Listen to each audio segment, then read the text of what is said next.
Today on TwinCam, we're back studying some glorious British Leyland machinery, and in particular a car that is now really appreciating in the minds of enthusiasts. This is the car that many people refer to as Britain's BMW, but despite its beauty, its engineering advances and its ingenuity as well, it fell into the spiralling plug hole of British Leyland. This is a Triumph Dolomite, resplendent in its Michelotti penned bodywork and russet brown paint finish. But this car is just one component in what was one of the most confusing and convoluted saloon car ranges of all time. So before we go anywhere, we need a bit of a history lesson.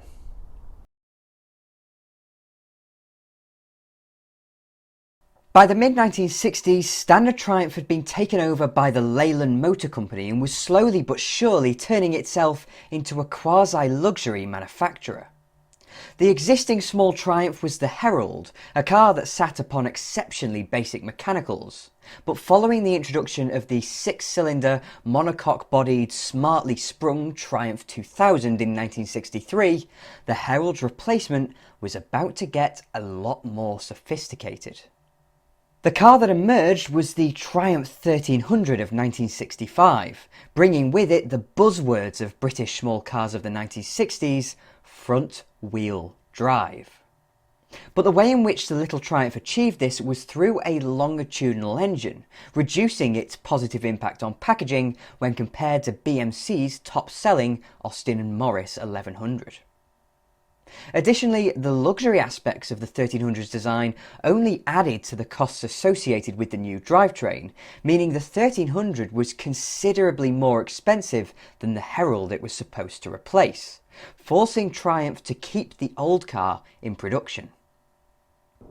Though the 1300 was really very popular, in 1968 for example, a Herald 1360 which shared the new car's engine would have set you back £728, while the 1300 was all the way up at £868, a price increase of nearly 20%.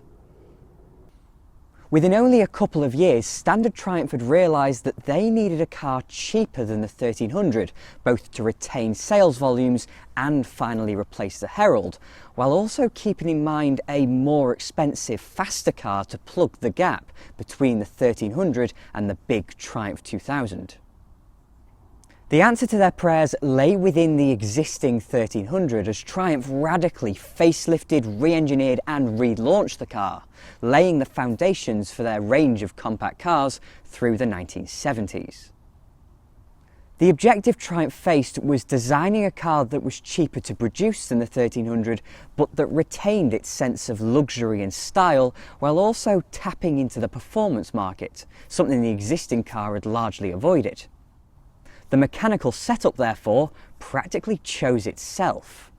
The new cars would shun the 1300's front drive layout and return to rear-wheel drive. Though this would make the car cheaper to build, it also required a fundamental re-engineering of the rear suspension. And who better to oversee that conversion from pull-along to push-along power than Spen King?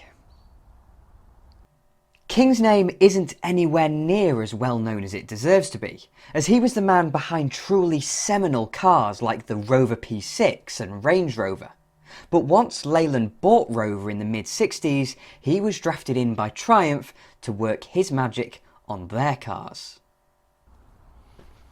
So what did he come up with for Triumph's new compact? Something along the lines of the P6 maybe, with a de Dion tube to maintain precise camber angles? No, quite the opposite. The company now known as British Leyland was well along its path towards oblivion, so King had to do this job on a shoestring. But he realised that a really impressive car could result from simple mechanicals as long as it was impeccably engineered. An impeccable engineer King was, so these Triumphs made do with a live axle. Now that may sound like a retrograde step in comparison to the independent rear ends of the 1300 and 2000, but King located that axle incredibly well, with low unsprung weight, 4 links, an anti-roll bar, firm damping and coil springs. The philosophy he employed for this platform would live on through the Triumph TR7 and, more famously, the Rover SD1. As a result, this setup was well received at its launch. Though not the last word in performance, being tuned for mild understeer with low geared steering, the new cars were praised for just how good they were, considering not just the on-paper spec, but the accuracy and controllability of the car, allowing it to take the extra power that Triumph was planning for it. We'll get to the facelifted styling in a few minutes, but in 1970 this driveline was launched in the Triumph Toledo, retaining the modest engine of the old 1300 and finally replacing the Herald. But just around the corner was the injection of performance that this shell really deserved.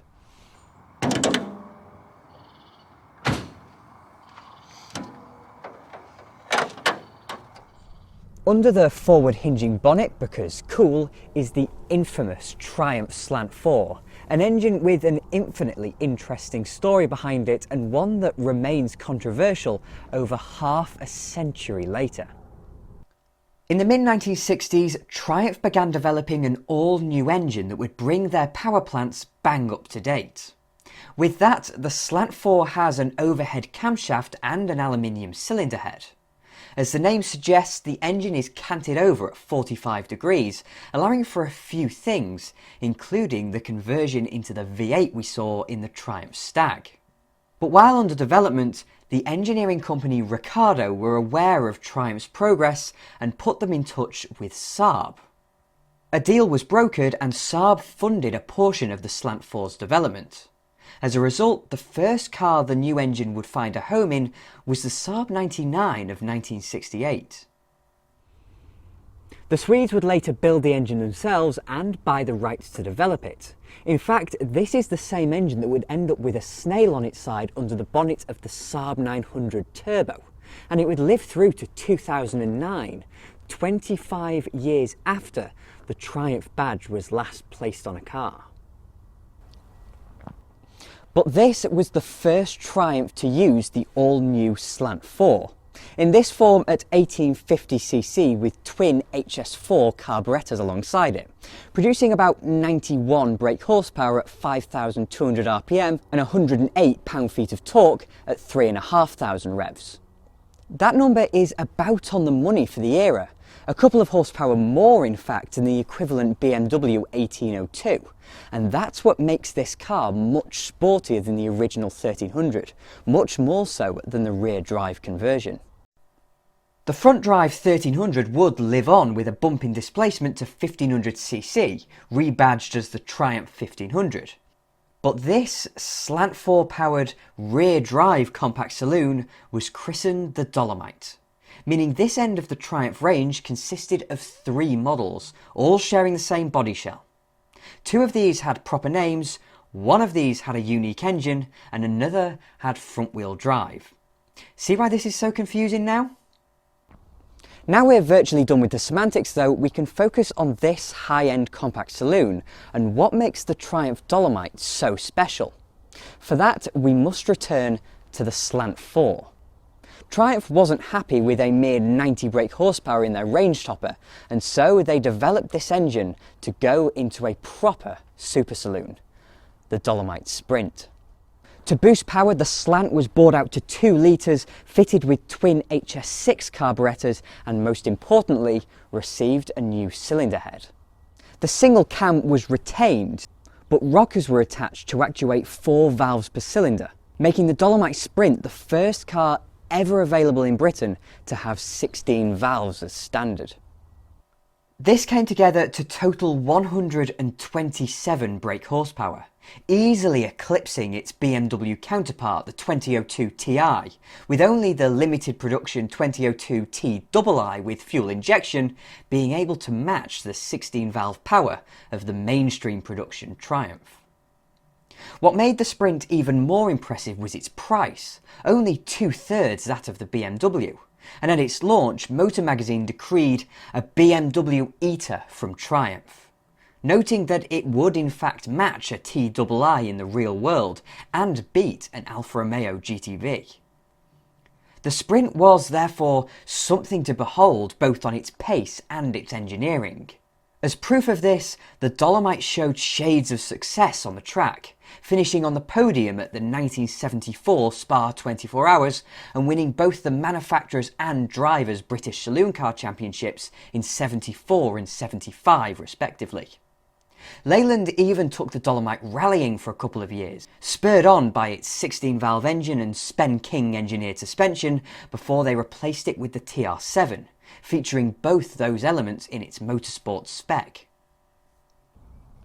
However, before the Dolomite's launch, the ugly head of the British motor industry would rear itself, as industrial action at Triumph's Speke and Canley factories would postpone the launch of the Dolomite from 1970 to late 71, by which point this car looked more like a tarted up Toledo than a car developed in unison. Similarly, the Dolomite Sprint would have to wait until 73, by which point this shell had been about for 8 years. Aged it may have been, but I believe that this is the best looking saloon car that Britain has ever made. The original 1300 was sculpted by Giovanni Michelotti, as were most Triumphs, but for 1970 he completely revised his own shape, giving the Dolomite in particular a very different character to its predecessors. This car is purposeful but not all out aggressive. It retains an incredible amount of elegance despite its clear sporting intentions, and other than the details, it's the overall proportions that make it perfect. The 1300 shell was always very upright, but with the drooping front end and lengthened boot, it's the perfect length to complement its height rather than accentuate it. The black sills also go towards achieving that, while the definition in the doors as well as the handle placement allow it to look chunky and stout without being stretched, as I feel the Triumph 2000 seems. Additionally, the wheelbase is the perfect length for the body, avoiding the misplaced stance of the 02 series BMW. But perfect dimensions and proportions don't make a car beautiful, they just make it right. What makes the Dolomite beautiful are the details and its personality. The purposefulness is achieved through the very gently hooded front end, with the blacked out grille and quad headlamps. The sparing use of chrome that smartens but doesn't bling, and the vinyl pillar that adds an extra dimension to the russet brown paint finish, as well as the kink at its base that's at the same angle as the windscreen. The front splitter and alloy wheels too, originally belonging to a Sprint, bring out a little more of the pedigree. That's all combined with the early 70s Michelotti trademarks like the peaked roof at the back housing the extraction vents, the confident spine and the camtail lined with a chrome strip, the inside of which is sprayed in black opposing the body colour. This car epitomises everything that was good about late 1960s and early 1970s car design. It's just gorgeous. It's the kind of car that I could very easily stare at for quite a lot longer than would be considered polite. In comparison, the 02 series BMW looks a bit clumsy, and the Mark II Escort just looks bland. It's just ace.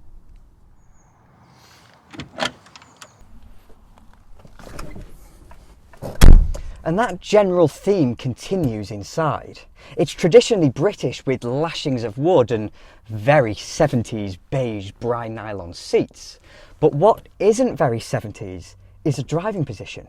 The Dolomite has one of the best driving positions of any period saloon car, and unlike even a lot of modern cars, the steering wheel is completely adjustable. The wheel itself is big, but with a thin rim and the ever cool metallic spokes. These seats are just incredibly squishy and comfortable, and also really quite big considering how tiny the car I'm sat in is. As you can probably tell by my fashion choice, I'm a big fan of these seats. The pedals are slightly weirdly placed. The brake and the throttle seem about a mile apart, but they do have Leyland roundels in the pedal rubbers, and that's quite cool. The gearbox is the big difference between a Dolomite or a Toledo and the old 1300 because, of course, they've introduced a massive transmission tunnel which no doubt had an effect on the practicality of the car, but they packaged the original 1300 so well that they didn't really need to go to too many lengths to make this transmission tunnel as small as they possibly could. But atop it is, of course, the gear lever, and the gear change in the Dolomite is very, very long throw, but is a really nice change nonetheless. You only get a 4-speed manual, unfortunately, in a Dolomite, and for 1971 that was still perfectly acceptable, but this car was made in 1980 and it starts to maybe look a little outdated in that respect there. What it does have though is a little switch on top for the overdrive, possibly the ultimate status symbol of a saloon car of this age. Behind this steering wheel though is that wooden dashboard, and the wood continues along these door cappings, the ultimate sign of a proper luxury car in 1971. In fact, there is absolutely no exposed metal in here whatsoever, something that wasn't normal until the mid-1990s for a lot of cars. But what's cooler than that is the scalloped instrument panel, housing 5 separate gauges, including your speedometer, tachometer, your fuel gauge of course, your water temperature gauge, necessary with a Slant-Four, and a voltmeter as well. I'm a little bit surprised that with quite comprehensive instruments, they didn't also include an oil pressure gauge, but I can't complain when I have a voltmeter to look at. But the centre of attention is quite literally in the centre. The most unique feature of any Triumph of this age is the pie chart of warning lamps. The heater controls and this quartz clock are the centrepiece of the dashboard itself, while the centre vents and the radio seem to have been a little bit of an afterthought and have been pushed below the wooden fascia. But even with that, it all still seems so coherently designed. This is an incredibly attractive interior by anyone's standards. Never mind that of 1971. This must have felt like a seriously, seriously expensive car in its era.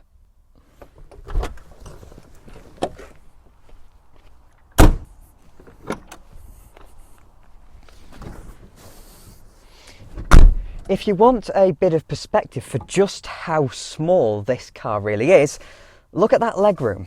I'm not that tall, I'm only 5'9", and that is just on the border of what I'd consider acceptable. This car is just so much smaller than any modern saloon car. In fact, it's smaller than any modern Super Mini. But what you don't get in modern Super Minis are a proper armrest in the back and little ashtrays for all of the passengers. Those tiny dimensions are also reflected in the boot, which is quite shallow.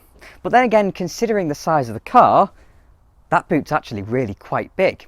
Also, is it anybody else that finds shallow boot lids with a clicky switch like that just ridiculously satisfying to open and close? I digress. This car, the Triumph Dolomite, should have been immense. It should have been a world beater. But through this story so far, we've seen shades of British Leyland pulsing through. And at the end of the day, that company is the reason that this car didn't make the impact it deserved to, and why Triumph don't make cars anymore. Industrial action was crippling for BL. We all know that. But the reason it mattered at 2 factories separated by 115 miles was because both were vital for Dolomite production. Triumph was encouraged to open its factory at Speke on Merseyside by the British government in the late 50s. It was part of a drive to bring the motor industry to other parts of the country rather than just the Midlands, and so Triumph never really wanted to be there. The original factory was hastily built and production practices were inefficient. In the early 70s, when the Dolomite was coming onto the scene, it was in the middle of changing the wage system at the perceived detriment of the workers, and so they went on strike. But they couldn't just build them at Triumph's home factory at Canley near Coventry, as the 2 plants had to work in sync. Such was the inefficiency and poor quality control of the British motor industry, the bodies were built at Speke, then transported all the way down to Canley to be fitted out as Dolomites. This backwards arrangement and the convoluted launch were the least of its worries though, as British Leyland had much worse on the way. Thanks to a multitude of factors, build quality rapidly decreased through the mid-1970s. Add that to the reputation for overheating that the Slant-Four gained thanks to its aluminium cylinder head and silly water pump placement, and consumer confidence shattered. After BL's effective nationalisation in 1975, there was no money around to develop a replacement. At the end of the day, it was an attractive and still well-regarded saloon car, so nobody at BL batted an eyelid on this car staying in production for a few more years. Unfortunately, the Dolomite withered. Nothing could stem the passage of time. This car was built in 1980, by which point the BMW E21, the first generation 3 Series, had been around for 5 years, and that car, though not as pretty, was endlessly more modern than the antique that was the Dolomite. This basic shell had been around for 15 years, and when BL decided to close Canley, that was it. The gap left by the Dolomite and the rest of the ageing BL saloon car range was plugged by the Honda Ballard, built under licence by Morris at Cowley and badged up as the Triumph Acclaim. The Acclaim was absolutely what BL needed to survive at that point, but other than its name, it carries no relation or similarity to the Dolomite. What was once the promise of a sophisticated, compact, technologically advanced, sporting and beautiful saloon car became just another dead body on the shop floors at British Leyland. They had secured defeat from the jaws of victory. How very British. On that note, thank you very much for watching. If you enjoyed the video, then please do click like and subscribe to TwinCam as well. I'm forever indebted to my wonderful Patreon supporters, so if you'd like to support me that way, then please do follow the link in the description. And I'll have more videos, hopefully with a slightly rosier conclusion, coming along soon.